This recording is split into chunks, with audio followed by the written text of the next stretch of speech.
Okay, three guitars, the history of guitar.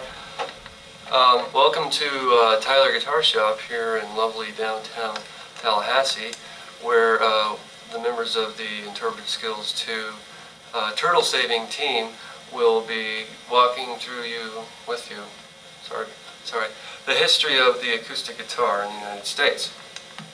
And as you see in my hands here, we have what most people would say is a small guitar. And you're exactly right. It's a guitar that was probably designed in the 1850s as a parlor guitar. And if you look at American history, you'll find out that most people who played guitars back in the 1850s to probably the turn of the century were fine women entertaining their guests in parlors, and therefore it's called a parlor guitar or an OM. And it's a guitar that for a musician has balanced sound, and it sounds something like this.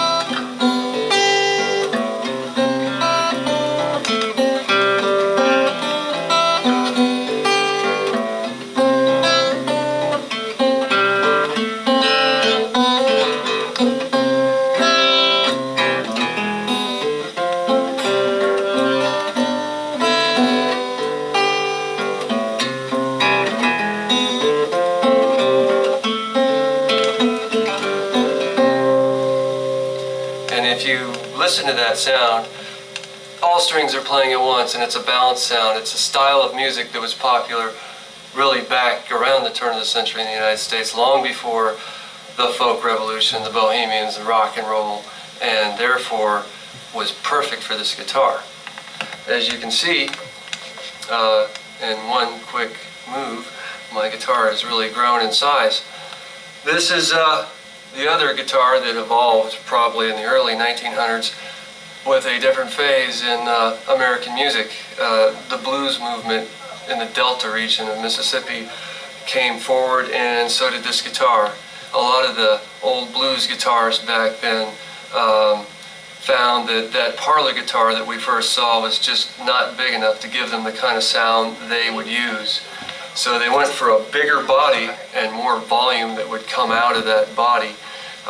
People like Charlie Patton or Robert Johnson. And as you can see, with this bigger body, these bigger strings give you more of a punch. And that style of music would lead to the future guitar, which we'll talk about. But this is what you get when you have a bigger body guitar.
You have the dreadnought guitar, which most of you recognize as being the guitar that you said would be the acoustic guitar you thought you'd first see when we started talking about them in the first place. This guitar is the most popular guitar in the United States today, and it really became popular in the 1970s when the folk music scene really took hold.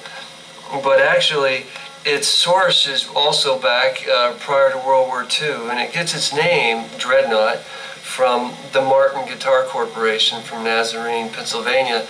Martin was hard-pressed for a unique sound and a different sound than the auditorium and the big jumbo guitars, and they created this strange design which really does accentuate these bass strings, and it really gives them a much louder sound than these high strings. And for parlor guitar players, the fine lady of the house would send her patrons racing to the door, or they would start doing an Elvis Presley shuffle if they heard this guitar in that parlor. The blues guitars took hold and liked this guitar, and so it's a very versatile guitar, and any contemporary music that you can think of has been played on this guitar, and its name again is the Dreadnought. Here you go.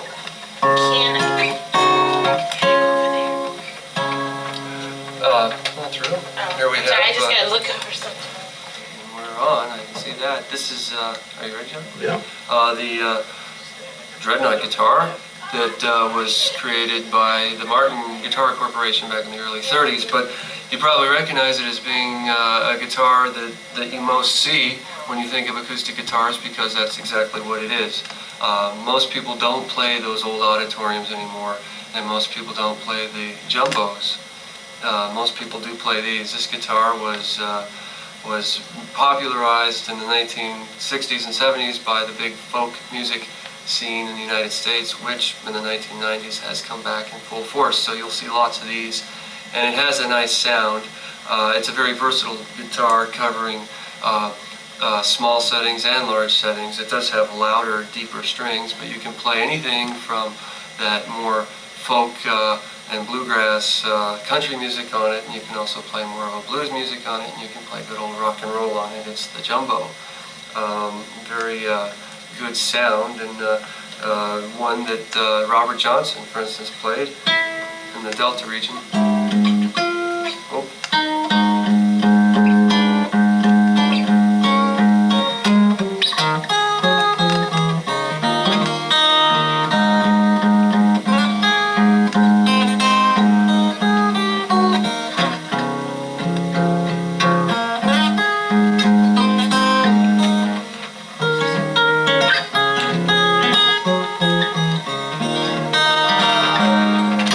Like that, or a little contemporary rock and roll like